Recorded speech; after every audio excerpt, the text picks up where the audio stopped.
Hi everyone. I wanted to do this comparison not as a camera versus camera or resolution versus resolution type of test, but rather because I've got practical reasons for doing so. This June, I'll be traveling around the world for 3 months to 12 different countries shooting an experimental feature film, the bulk of which will be shot on the Osmo Action, paired with some scenes shot on the Ursa G2. It doesn't take much technical knowledge to recognize that these are, of course, very different cameras. One is a cinema camera with 15 plus stops of dynamic range, and the other is an action cam, of which I couldn't find an exact DR spec, but it's clear that it has much less dynamic range than the Ursa. One is an automatic sharpening process on it and built-in stabilization and all that sort of things. And one is designed to be fully manual for more experienced operators. The point is that these are cameras that are on the opposite ends of the spectrum when it comes to what they're good at and what they're made for and designed to do.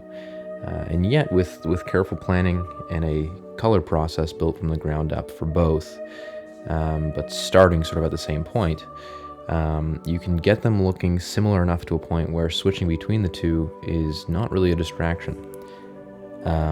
There are obviously drawbacks to each camera, notably the size, weight, and lack of any sort of weather sealing or waterproofing on the Ursa, which makes it a difficult camera to be lugging around the Himalayas or the Sahara Desert or the jungles of Vietnam, especially considering I will have no filmmaking infrastructure with me.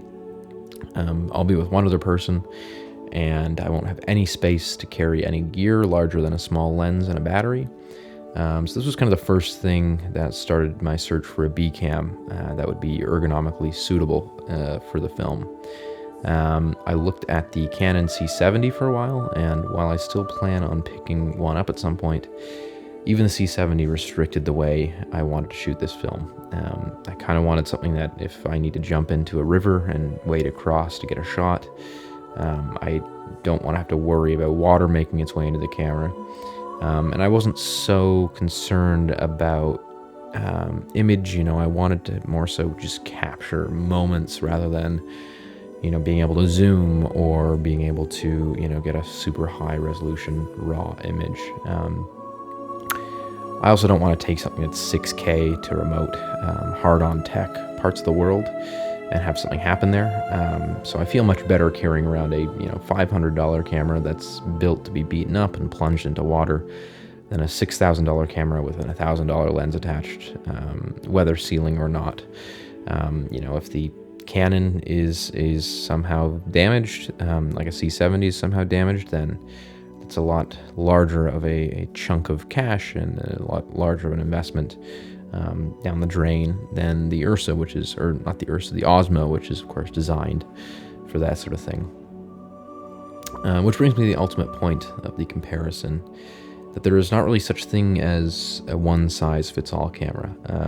Some do a lot of things very well and are very versatile, like a Sony A7S, is very good at low light, but it also provides a really nice image. But ultimately, if I can design a LUT that gets two very different cameras looking similar enough, and that saves me a massive headache of logistics on a global shoot, then I'd rather put the time and prep into that and sacrifice picture-perfect image quality for the sake of being able to capture more engaging and provoking imagery and footage. And the other thing too is I do kind of enjoy the challenge of having a camera that is just an action cam. As I said, there's no zoom capabilities. There's not a lot you can do to shift how this camera shoots, aside from frame rate and just a few different resolution options. Of course, there are sort of built-in color filters, but even that is not a huge amount different to comparing, say, like a lens that you could change apertures or focal lengths or whatever. So I sort of like that challenge. To me, it's a fun and exciting thing to do, to just have a camera that doesn't really have the bells and whistles that I'm used to. I think that it'll be, it'll make my filmmaking more interesting, in my opinion, that limitation. Very much, of course, in the same vein, One of the reasons that I really like the Ursa is because it's a big camera. It's heavy, it's weighty. If you're going to move that camera around on set, you have to, of course, do it with intention. You can't just stick it up into a corner of the ceiling and hope, and get any angle you want. You really have to rig that camera up, and those limitations as well sort of, I think make my filmmaking better, because it involves a lot of problem solving. It involves a lot of thinking about, okay, what can I do with this camera, and how am I going to get the most out of it? I kind of compare it to shooting on, say, like an IMAX camera.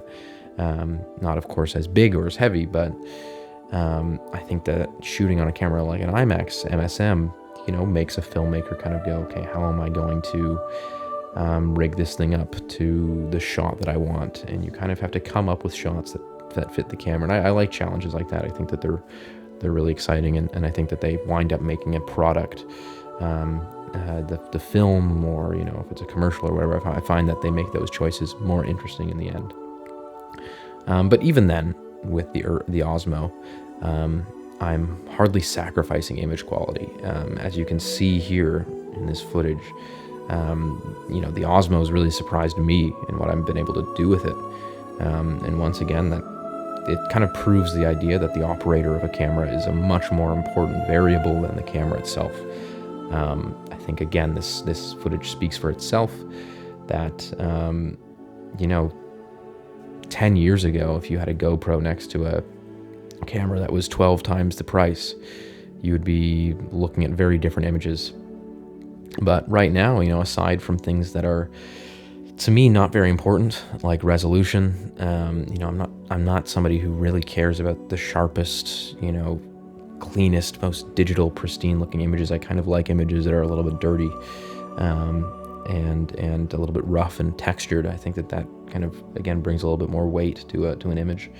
So I'm not really, resolution is probably the last thing on my list when it comes to choosing which camera I want. And the Osmo does shoot in 4K at 24 frames, and then the 120 frames per second it shoots at 1080. So you're losing, a little bit of resolution, but 1080 is quite standard for a lot of even theatrical, theatrical showings at this point. So 1080p I'm completely fine with. It's not a big deal. What I care about more is, what's the camera letting me do with these images, and again, what's the camera letting me do with just the job in general.